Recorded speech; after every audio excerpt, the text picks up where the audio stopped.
I've watched the Spider-Man No Way Home movie. It was everything I expected it to be. And to be honest, this is the most emotional performance I see from Tom Holland. I give this a 9.5 stars out of 10.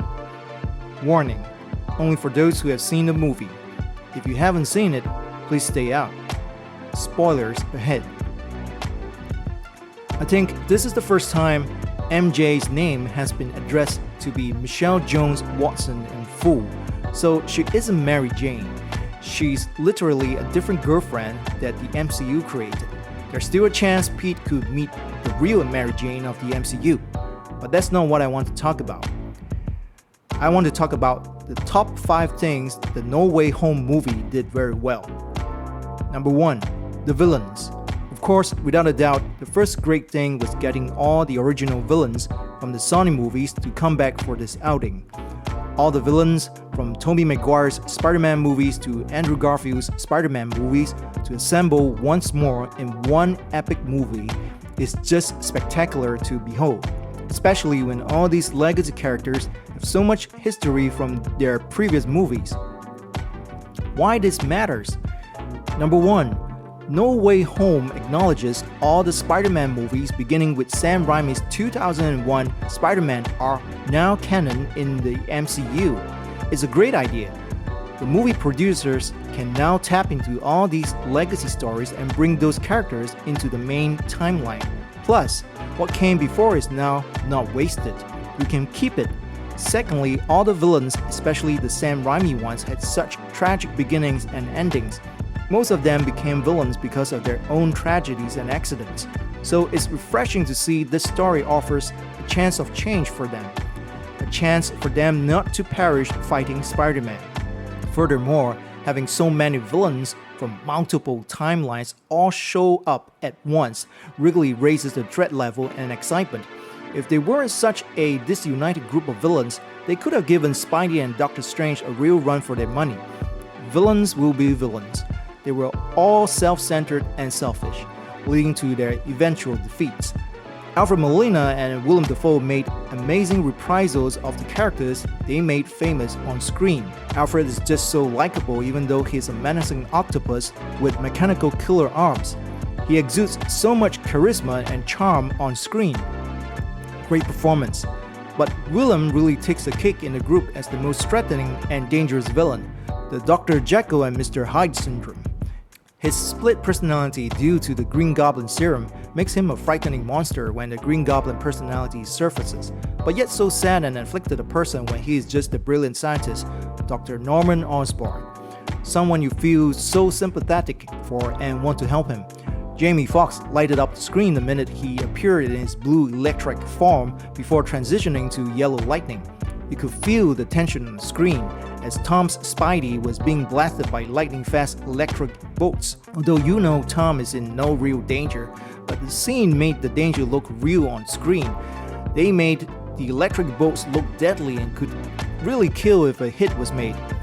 Reese Ifan as Dr. Connor the Lizard and Flint Marko, Thomas Hayden Church were great in their own respective ways. Number 2, the heroes.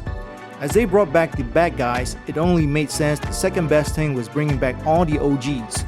Tobey Maguire's Spider-Man and Andrew Garfield's Spider-Man. It's amazing to see all the 3 Spider-Mans, all 3 of them working together, bantering together. It's just a sight to behold. I don't know about you, the sight of all 3 generations of Spider-Mans together, fighting to save the day was more spectacular than seeing all the heroes assembled in Avengers Endgame final battle scene. I didn't cry for Endgame, but for No Way Home, it made me cry. Having all 3 Spider-Mans back worked because the movie retained their characteristics, and it's wonderful to see 3 different Spider-Man's personalities interacting with each other. For those who are familiar with the Tobey Maguire or Andrew Garfield Spider-Mans, they would enjoy the sense of nostalgia. It's like seeing 2 old good friends whom you have not seen in 20 years and they still look great. The difference between the legacy villains and the legacy Spideys is that the Doctor Strange spell accidentally transferred the villains minutes before their defeat and death at the original Spideys in their respective universes. But for the Spideys, they were plucked after years have passed since the villains died. So to see the wiser, calmer, and older Tobey Spidey happy to see Dr. Octavius again and to see him alive was very touching. Also, the scene when Tobey reassured Marco the Sandman that he's gonna cure him and send him home was more emotional than anything seen in the original Spider-Man 3. Effectively, I would say No Way Home is an extension of the original Spider-Man movies, an extension and continuation of the stories from these legacy characters. Finally, it gave Andrew's Spider-Man a redemption arc. He wasn't able to save his Gwen from death in his universe, but he helped to prevent MJ's death in this one. That shot of Andrew being so relieved and almost unable to believe he managed to save MJ, and then on the brink of tears because it reminded him so much of what happened to Gwen last time. It was just amazing. Number 3. Death is not the end, but rather death is necessary for a hero to grow, mature, and evolve. The death of Aunt May brought out the most emotional performance from Tom. His great anguish and unbearable grief at the death of Aunt May, especially because Aunt May tried to save one of the villains, but instead doing so resulted in her own death at the villain's hands. It was the irony, the injustice, and the outrage seeing how good is repaid with evil that finally broke Tom's Spidey.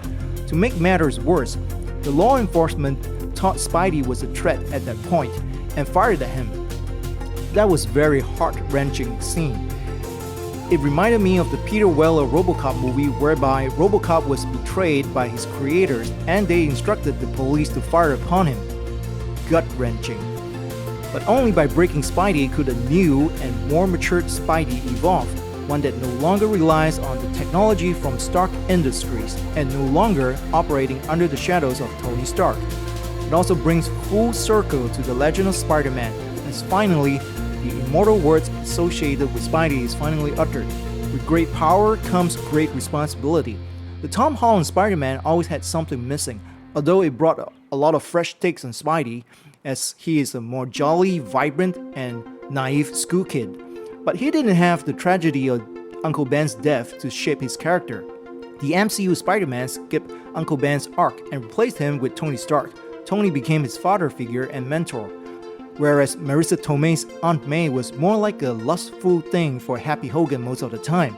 So the full importance of Aunt May and perhaps the best performance from Marisa Tomei in all 3 movies is finally realized in this one. It's curtain calls for her, but Aunt May went out with a bang. Number 4. The end of the Tin Man legacy. The MCU Spider-Man was very much hinged to Robert Downey's Iron Man. From his nanotech Spider-Man suit to all the high-tech gadgets, everything was very dependent on Tony Stark. He was so intertwined with Iron Man and always tried to live up to the idolization of Iron Man, or Tony Stark. So it's good to see No Way Home finally puts a kabush to that. No more Happy Hogan either due to the forget spell. Happy no longer remembers Pete. Enough with the Iron Man, he's dead. Time for Pete to be his own man and grow a pair, and set out on his own in a homemade costume that bears very much similarity to the original Spider-Man comic book version. Number 5. Funny when it counts. Throughout the movie, there's plenty of action and very importantly, humor, but the humor never felt forced. All of them felt very organic and flowed naturally to the story.